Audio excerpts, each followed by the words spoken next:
তোমার খাবার হয়ে গেছে? হ্যাঁ, কি রান্না করছো?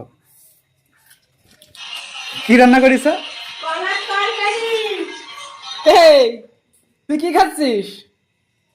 কি খাচ্ছিস? কি মাছ?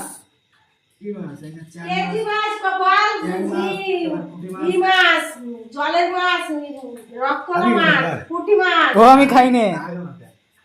আমাকে বাড়ির পাশে বড় কোদালিয়া নদী আছে, সেই তোমার হচ্ছে এই পার থেকে ও পার দেখা যায় না, সেই নদীর মাছ। আর এই জায়গায় রুটি হচ্ছে সেই গুঁড়ো দুধ গুলানি, এই যে আমুল দুধ, এই যে